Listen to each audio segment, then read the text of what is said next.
Bonjour à toutes et à tous. À la une de ce journal, les effets militaires découverts par les forces armées de la République démocratique du Congo FARDC au village Nyangi, en territoire de Djougou, province de l'Ituri. Cette découverte est intervenue en pleine offensive des forces armées de la République démocratique du Congo menée contre la milice Zaïre. On en parle dans ce journal. Une clinique pour avortement sécurisée à la disposition d'un centre hospitalier à Goma, province du Nord Kivu. Cette offre des services répond aux prescrits du protocole des Maputo. D'autres détails dans un instant dans ce journal. Bienvenue à toutes et à tous. C'est mercredi soir. Le chef de l'État, Félix-Antoine Tshisekedi Tshilombo, s'est exprimé du haut de la tribune des Nations Unies pour faire entendre la voix de la République démocratique du Congo. Félix-Antoine Tshisekedi Tshilombo s'est exprimé notamment sur la situation préoccupante dans la partie est du pays. Nous vous proposons un extrait de son discours à New York aux États-Unis d'Amérique. Monsieur le Président, la situation dans l'Est de la République démocratique du Congo est particulièrement préoccupante. La résurgence du groupe terroriste du M23, soutenu par le Rwanda, a provoqué une crise humanitaire sans précédent avec près de 7 millions de déplacés internes. Cette agression constitue une violation majeure de notre souveraineté nationale. Nous appelons la communauté internationale à condamner fermement ces actes et à imposer des sanctions ciblées contre le Rwanda pour son rôle déstabilisateur et néfaste.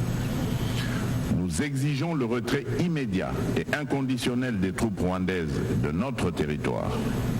Bien que les récentes initiatives diplomatiques telles que les pourparlers de Luanda soient encourageantes, elles ne doivent aucunement occulter l'urgence de cette action essentielle. La République démocratique du Congo s'engage activement à établir une paix durable dans l'est du pays et à promouvoir le développement économique ainsi que le bien-être social des communautés meurtries par ce conflit armé. Elle ne ferme cependant pas la porte à toute opportunité qui l'amènera à cette paix, tout en n'aliénant pas sa souveraineté, encore moins son intégrité territoriale. Dans cette optique, elle est résolument engagée dans la mise en œuvre de la feuille de route adoptée dans le cadre du processus de Luanda, que je soutiens fermement, qui promeut un dialogue de haut niveau visant à restaurer la confiance entre la République démocratique du Congo et le Rwanda, tout en minimisant le risque que la crise sécuritaire actuelle ne dégénère en conflit régional. En outre, mon pays demeure ouvert à toute autre initiative de nos partenaires qui concourrait à l'atteinte de cet objectif noble de paix.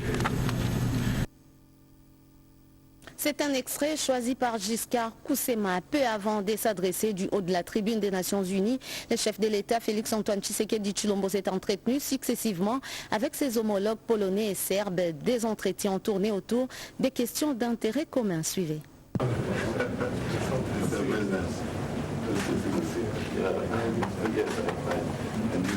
Des accolades appuyées qui témoignent de l'excellence des relations entre les deux chefs d'État. Les présidents Félix Tshisekedi et Alexander Vučić se sont rencontrés pour la première fois il y a 5 ans à Belgrade à l'occasion d'une visite officielle en Serbie et depuis, ils multiplient les contacts physiques et diplomatiques au profit de leur peuple. Plusieurs sujets d'intérêt commun entre leurs pays respectifs ainsi que le renforcement de la coopération bilatérale étaient abordés. Les deux chefs d'État ont marqué leur volonté d'approfondir cette coopération dans les secteurs de l'agriculture, des infrastructures et de l'éducation. Par ailleurs, le président Vučić a réitéré son soutien au peuple congolais face à la guerre d'agression que la RDC subit dans sa partie Est et il a soutenu le respect de l'intégrité territoriale de la République démocratique du Congo. Au cours de la même journée, le président de la République, Félix-Antoine Tshisekedi Tshilombo, a reçu au siège des Nations Unies son homologue de la République de Pologne, Andrzej Duda. Leur rencontre fait suite à la volonté maintes fois exprimée par le président polonais pour un rapprochement avec son homologue de la République démocratique du Congo. En prélude de cette rencontre de deux chefs d'État à New York, le président Douda avait envoyé à Kinshasa en juillet de cette même année un émissaire porteur des messages destinés au président Tshisekedi. Les domaines de la digitalisation et transformation numérique ainsi que sur la coopération dans les domaines de la défense axés sur la surveillance des frontières sont des centres d'intérêt de la coopération. Avec le secrétaire général des Nations Unies, Antonio Guterres, l'entretien a porté sur la situation sécuritaire et humanitaire dans l'Est de la République démocratique du Congo. Les chefs de l'État et son hôte ont aussi évoqué l'évolution du processus de Luanda pour parvenir à une paix juste et durable dans la région des Grands Lacs. Les deux personnalités se sont encouragées mutuellement pour la lutte qu'ils portent en faveur de la réforme du Conseil de sécurité des Nations Unies. Après sa participation à l'ouverture de l'Assemblée générale des Nations Unies, le chef de l'État a accordé une audience à Bill Gates. Les résumés de l'entrevue de Félix Antoine Tshisekedi Tshilombo avec les milliardaires américains à travers ses reportages de Giscard Koussema et Faustin Massola. Compté parmi les plus grandes fortunes du monde, M. Bill Gates et la fondation qui porte son nom sont très impliqués dans les actions humanitaires. C'est à ce titre qu'il a sollicité de rencontrer à New York le président de la République, Félix Antoine Tshisekedi Tshilombo, pour faire l'évaluation d'actions humanitaires en faveur d'enfants congolais. Mais d'abord, merci beaucoup, mais d'abord, il faut savoir que c'est Bill Gates qui avait demandé lui-même de rencontrer le chef de l'État. Donc c'est une demande qui est venue de la part de Bill Gates pour évaluer un petit peu la situation sanitaire dans notre pays, parce que comme vous savez, la Fondation est très impliquée dans le système sanitaire mondial. Et particulièrement dans notre pays, la Fondation lutte pour éradiquer un certain nombre de maladies, notamment la poliomyélite. La poliomyélite, vous savez, c'est cette maladie qui rend les enfants infirmes et qui reste malheureusement des adultes infirmes définitivement. Par rapport à la poliomyélite, avec le soutien de la Fondation, on était en 2022 à 500 cas d'enfants qui sont devenus infirmes. En 2023, on est passé à 200 cas et cette année, on est à 22 cas. Ça veut dire qu'il y a une diminution très importante de la poliomyélite et c'est pour cela qu'il fallait faire le point pour savoir comment est-ce qu'on peut la terminer directement. La deuxième chose, c'est que la vaccination de routine, vous savez, les vaccins que les enfants reçoivent tous les jours, notre pays, qui avait fait des gros efforts en 2019, encore vous vous rappelez, il y avait un gros forum avec la Fondation et on venait d'arriver au pouvoir. Et un an après, on avait augmenté le nombre d'enfants vaccinés de plus de 30 points. Là, on est en train de voir comment est-ce qu'on remonte le taux de vaccination de nos tout petits enfants. Vous savez, la rougeole, la rubéole, la varicelle. Et donc, Bill est venu surtout parler de ça et voir un peu comment aussi aider dans Mpox actuellement, parce que Mpox, vous savez, c'est cette épidémie qui est en cours. Alors, le président de la République a parlé de tous ces problèmes, mais il a aussi posé un problème qui est celui de l'éducation nationale, parce qu'il a demandé effectivement à Bill s'il était possible qu'on aide nos enfants à acquérir des tablettes pour que l'éducation nationale soit facilitée pour la majorité, pour les millions de nos enfants. Alors, Bill a parlé de la connectivité par Starlink. Donc il va travailler éventuellement pour aider la RDC à avoir une connectivité Internet par Starlink, ce qui pourrait donc ensuite permettre que les tablettes puissent permettre effectivement que les enseignants puissent enseigner même à distance à nos enfants. M. Bill Gates a aussi pris l'engagement d'appuyer les secteurs de l'agriculture de la République démocratique du Congo, pays qu'il souhaite visiter au cours de l'année 2025. Les journaux parus ce matin dans la capitale se sont attardés sur l'adresse du chef de l'État lors de la 79e session des Nations Unies qui se tient à New York aux États-Unis d'Amérique. Jean-Pierre Ndolo Demazou a lu ces journaux pour vous.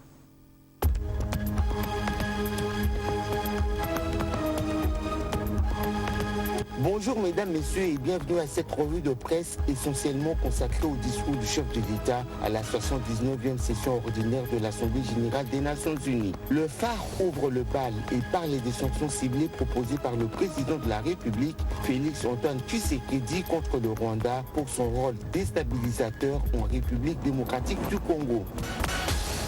Avec 7 millions de déplacés internes, Tshisekedi exige une réaction ferme face aux agressions rwandaises, rapporte pour sa part Info27.cd. Le chef de l'État a mis en lumière la situation sécuritaire alarmante dans l'est du pays, un sujet qui mérite une attention particulière tant au niveau national qu'international. La prospérité met l'accent sur la candidature de la République démocratique du Congo au poste de membre non permanent au Conseil de sécurité des Nations Unies. C'est ce qu'a annoncé le président Félix-Antoine Tshisekedi du haut de la tribune de l'Organisation des Nations Unies. Il a par ailleurs sollicité le soutien de tous les États membres en vue de l'élection de la RDC. Le président Tshisekedi a reconnu les récentes initiatives diplomatiques, notamment les pourparlers de Luanda, qu'il a qualifiés d'encourageants, rapporte actualité.cd. Toutefois, il a insisté sur le fait que ces efforts ne doivent pas occulter l'urgence d'une action immédiate pour rétablir la paix en République démocratique du Congo. Au 6e Conseil européen sur les industries en Afrique et au Moyen-Orient, le ministre de la Santé publique, Dr Roger Kamba, a présenté les plans de développement du secteur de la santé en RDC. On fait le point avec Monique Mavungu. Le 6e Conseil européen des entreprises sur les industries en Afrique et au Moyen-Orient a vécu à New York, aux États-Unis. La République démocratique du Congo a pris part à ces assises par les truchements du ministre de la Santé publique, Prévoyance sociale, le Dr Roger Kamba, représentant les chefs de l'État Félix-Antoine Tshisekedi Tshilombo. Dans son allocution, le ministre Kamba a souligné le rôle crucial du secteur privé dans le développement socio-économique de la RDC. Il a mis en avant l'importance des partenariats publics-privés, notamment dans les domaines de la santé, des nouvelles technologies et de l'agriculture. Au nom du chef de l'État, le ministre a invité des partenaires internationaux à s'engager dans des partenariats de qualité visant à renforcer le développement de tous les secteurs en RDC et à améliorer la qualité de vie de ses citoyens. Je le disais dans les titres, une clinique pour l'avortement sécurisé à la disposition du centre hospitalier Bisengemana à Goma, province du Nord Kivu. Cette offre des services répond aux prescrits du protocole de Maputo. C'est un reportage de Prince Kakombe Michel Moutabesh de la RTNC Goma. Le centre hospitalier PNC Bisengimana vient d'être doté d'une clinique pour les soins et services d'avortement sécurisés selon les prescrits du protocole de Maputo, dont de l'organisation AIPAS RDC pour les soins et services d'avortement sécurisés afin de réduire les taux de mortalité maternelle en ville de Goma, selon le docteur Justin Mumbere, conseiller en système de santé chez AIPAS. L'avortement, c'est la deuxième cause de mortalité maternelle. Et donc c'est quelque chose qui doit être fait pour pouvoir réduire les taux de mortalité maternelle dans notre ville de Goma, mais également dans toute la province. Le commissaire supérieur Dr Molanguiete Jonathan, responsable du centre hospitalier PNC Bisengimana, a exprimé son sentiment de satisfaction après la réception de ces bâtiments. C'est vraiment un sentiment de joie parce que depuis longtemps, on ne pouvait pas, surtout dans le cadre des avortements sécurisés, on n'avait pas vraiment de moyens parce qu'il n'y avait aucun bâtiment et des matériels appropriés. Et aujourd'hui, l'AIPAS a songé à nous et voici avec ces nouveaux bâtiments, avec tous les matériels complets pour les avortements sécurisés pour nos femmes. De son côté, le commissaire supérieur principal, Koulou-Mwenze Gislan, a mis en garde tous les médecins charlatans qui font souvent des pratiques indigènes d'avortement. Ils subiront la rigueur de la loi, a-t-il martelé. Quiconque sera pris dans le sac en train de faire avorter dans des maisons non sécurisées. Je crois que nous, comme police, nous ne ferons que notre métier, c'est appréhender. Signalons que le centre hospitalier PNC Bisengimana souhaite la bienvenue à toutes les femmes victimes de violences sexuelles portant des grossesses indésirables.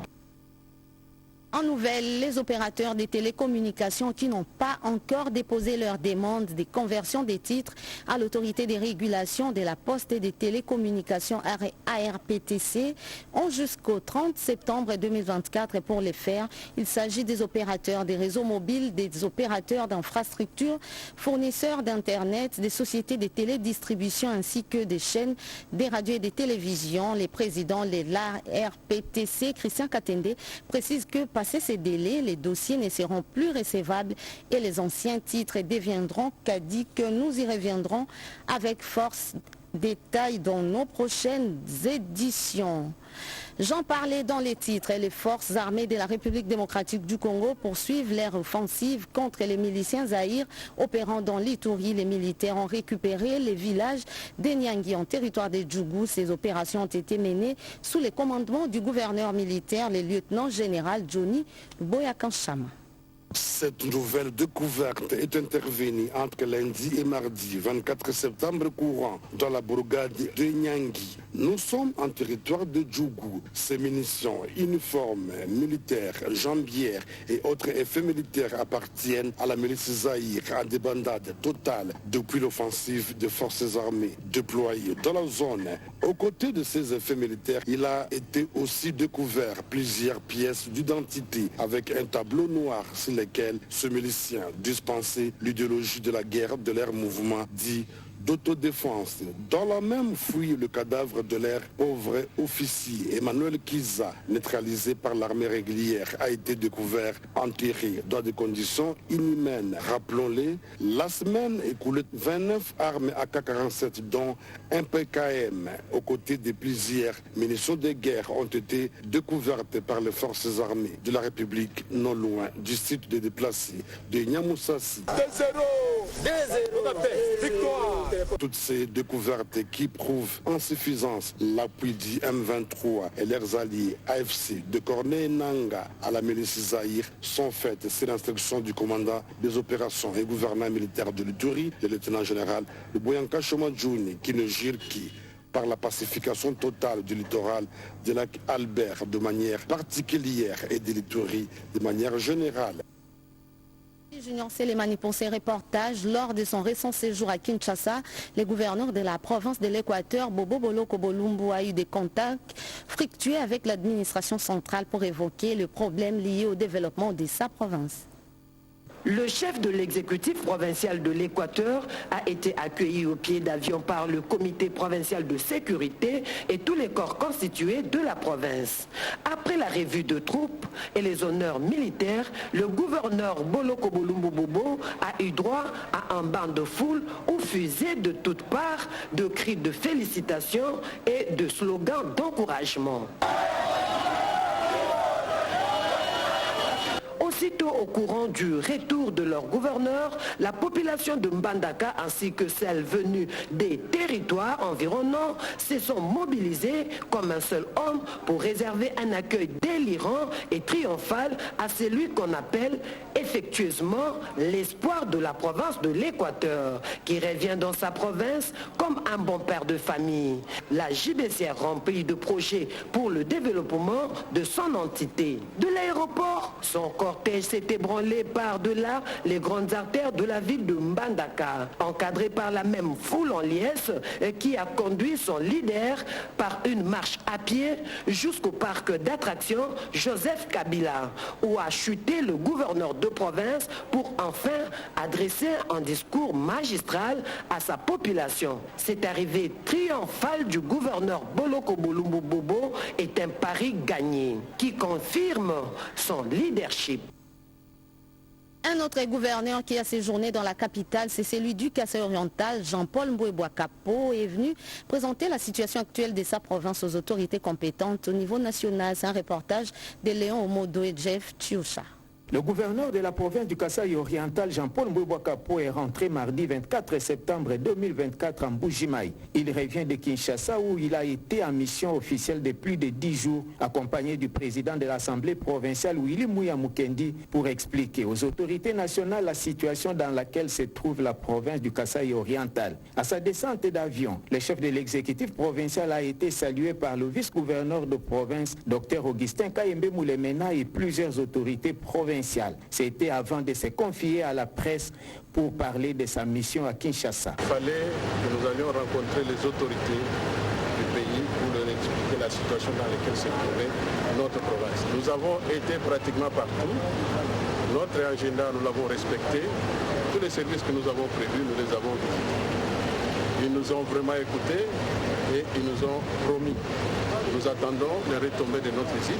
Juste après, il s'est noyé dans la foule nombreuse venue pour l'accueillir, chantant et dansant en arborant les drapeaux des différents partis politiques membres de l'Union sacrée de la nation. Après cette communion avec la population, Jean-Paul Mboué-Bouakapo a visité les travaux de la modernisation de l'aéroport de Mbuji-Mayi, guidé par le commandant de la RVA, Romain Chinyama. Au terme de cette visite, le gouverneur de province s'est dit satisfait. Par rapport à l'évolution des travaux, les choses marchent quand même bien.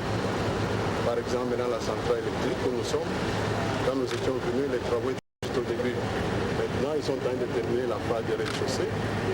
La nouvelle piste est en train d'être reliée avec l'ancienne. C'est déjà vraiment des avancées. Nous venons de la caserne anti-incendie. Les travaux avancent normalement.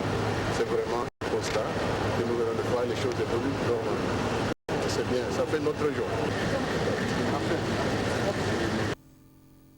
La station provinciale de la RTNC Kasaï connaît des difficultés dans son fonctionnement. Elle ne dispose pas des bâtiments dignes pour des conditions de travail optimales. Le directeur provincial de la RTNC Kasaï a fait part de cette situation au gouverneur des provinces. Un reportage de Franklin et Claire Kalombo Abatanda de la RTNC Chikapa. La RTNC, station provinciale du Kasaï, doit rayonner de 1000 étoiles. Tel est l'objectif principal que s'est assigné Tati Mulumba Kamba depuis son avènement à la tête de la RTNC Kasaï. Pour ce faire, le directeur provincial frappe à toutes les portes, comme le disent les Saintes Écritures. Mulumba Kamba est allé rencontrer ce jour le numéro 1 de la province au fin de faire un plaidoyer pour la prise en charge de cette station provinciale qui bat de l'aile pour son fonctionnement sur le plan infrastructure. Nous avons été voir le gouverneur par rapport à la situation de la RTNC et la maison qu'on nous a donnée à gérer dans la province.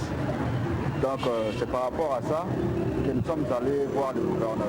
Concrètement, j'ai essayé de payer la situation de la RTNC, donc par rapport au fonctionnement de la RTNC, par rapport aux infrastructures. Et nous avons essayé de parler à l'un à l'âge. Notons que le gouverneur de province, Maître Crispin Mukendi Boukassa, a promis au directeur provincial de la RTNC Kasaï de visiter dans les jours qui suivent les installations de cette station provinciale pour se faire une idée par rapport à son fonctionnement et aussi apporter son soutien comme premier patron de la province. Dans la province de Lomami, les membres de l'exécutif provincial ont déclaré leur patrimoine devant la cour d'appel. D'autres précisions à travers ces reportages. Représentés par leurs avocats conseil, les déclarants ont procédé à la déclaration de leurs patrimoines familiaux conformément à la loi sur la libre administration des provinces en sollicitant de la cour d'appel d'en prendre acte. Ces patrimoines sont entre autres le compte bancaire, biens mobiliers et immobiliers, ainsi que tous les documents pertinents exigés par les textes légaux. Invité à mettre ses avis, le ministère public a salué le respect de la procédure et des textes légaux de la part de l'exécutif provincial. Toutes les causes appelées ont été prises en délibéré après l'avis du ministère public et la Cour a promis de se prononcer dans un délai raisonnable. Après la comparution de chaque déclarant, représenté par ce conseil et l'avis du ministère public, examinera le dossier de chacun des déclarants au moment opportun et en conséquence prendra acte de leur déclaration.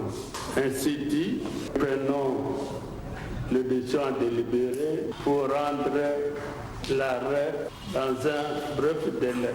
Cette démarche du patron de l'exécutif provincial, en plus d'être un exercice de transparence, démontre l'engagement de maître Iron Van Kalumbo Moussoko, d'œuvrer sous les sceaux de l'intégrité, a laissé entendre maître Pierrot Kanseo Moutanda, l'un des avocats conseils des déclarants.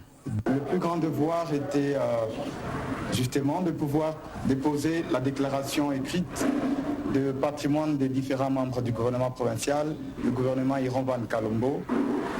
C'est un grand geste parce que ce gouvernement, c'est un gouvernement constitué des hommes intègres, des hommes responsables qui œuvrent pour la probité. C'est ainsi qu'ils se sont dit qu'il fallait se conformer à cet exercice légal pour ne pas tomber dans une irrégularité. À Kinshasa, des vivres et non-vivres composés des ustensiles de cuisine et autres, les sinistrés du quartier Ndanou, situé dans la commune de Limete, ont été assistés par le membre de la 28e communauté méthodiste au Congo central. Suivez cela en images et commentaires. Plus de 3000 sinistrés ont été enregistrés dans les quartiers Ndanou, commune de Limete, et l'assistance se fera graduellement pour couvrir tous les besoins. L'église du Christ au Congo, 28e communauté méthodiste au Congo central, à travers son projet d'urgence conjoint, s'est lancée au chevet des victimes de pluies diluviennes et anticipe sur des éventuels drames avec les retours des dames la pluie. Les inondations apportent beaucoup de maladies. Il y a quelques intrants pour purifier l'eau des boissons. Il y a des intrants pour ceux qui sont déjà victimes de diarrhée, comment on peut soulager la souffrance de ces gens. Il y a des vermifuges, il y a des médicaments pour les parasites comme des amibes et amibiases. Et nous avons plusieurs intrants que nous avons mis dans les kits, et sans oublier la moustiquaire pour protéger ces personnes. Vous savez, là où il y a l'eau, la moustique arrive et c'est la malaria ensuite. Ce sont des kits préparés par des spécialistes avec tous les intrants presque complets pour les enfants, pour les adultes, tout le monde, toutes les communautés. Notre attention doit être d'une manière particulière à ces victimes qui sont dans les conditions inhabituelles. Des couvertures, des vivres et notamment des produits de première nécessité, des ustensiles de cuisine ont été remis à ces victimes pour améliorer les quotidiens. Ces actions caritatives sont, selon les messages de la bienfaitrice, les débuts d'un élan de solidarité beaucoup plus vaste, faisant appel aux personnes de bonne volonté. La communauté unie du Réveil Cure s'est unie à la nation pour prier en faveur de la paix en RDC. La cérémonie est intervenue à l'esplanade du bâtiment du 30 juin à Lubumbashi, province du Haut-Katanga. Monique Mavungu pour les commentaires. Depuis sa création, il y a tout juste quelques mois, la confession religieuse Communauté Unie des Réveils, CUR en sigle, ne dort pas sur ses lauriers.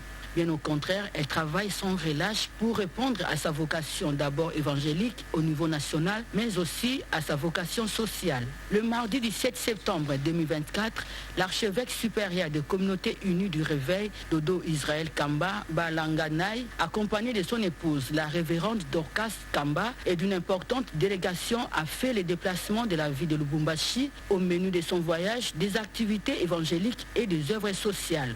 Dans le cadre évangélique, l'archevêque supérieur des églises de Réveil a d'abord animé le jeudi 19 septembre une grande conférence destinée aux serviteurs de Dieu de la province, sous le thème « La crainte de Dieu, le respect des règles, des lois, de l'unité et de l'amour entre tous les serviteurs de Dieu ». Par ailleurs, l'archevêque supérieur des églises de Réveil, Dodo Israël Kamba, et son épouse ont profité de leur présence à Lubumbashi pour porter assistance à des couches démunies, aux vieillards dans un home situé dans la commune de Kamalondo. Le couple Kamba leur a remis des dons essentiellement composés de vivres et non-vivres. Ma prière en venant chez vous, c'est pour que Dieu nous écoute et qu'il nous fasse la grâce qu'il vous a faite. Après cela, ils se sont rendus dans un orphelinat où ils ont également remis des vivres et des non-vivres aux enfants. Passage éprouvant pour l'archevêque Dodo Kamba qui a versé des larmes lorsqu'il a compris le sens de la chanson entonnée par les enfants pour l'accueillir. Mais aussi le couple Kamba a remis 1000 pannes aux femmes veuves de Lubumbashi. Agriculture, avant de boucler complètement ce journal, les femmes agronomes mènent des stratégies pour présenter les produits congolais à l'échelle mondiale. Il s'agit notamment du piment et du soja Rodépanda.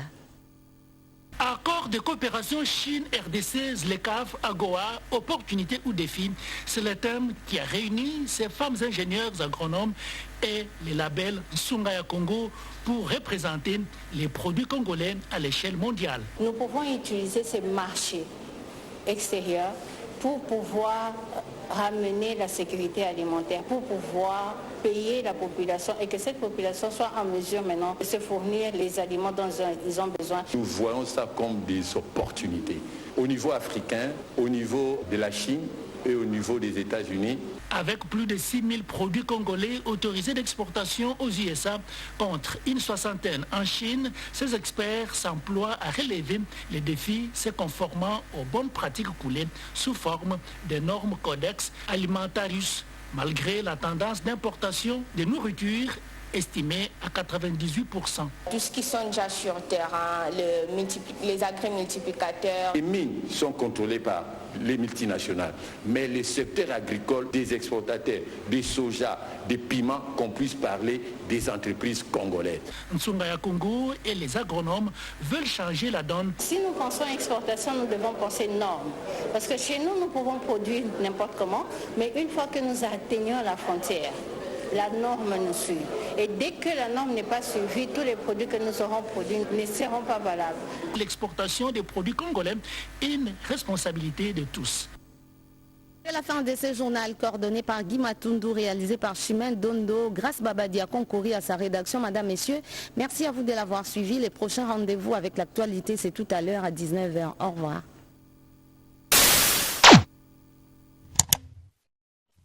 Africa cool, et abena cool, Africa cool, abena cool, le quoi cool matopi. Enfin, toujours,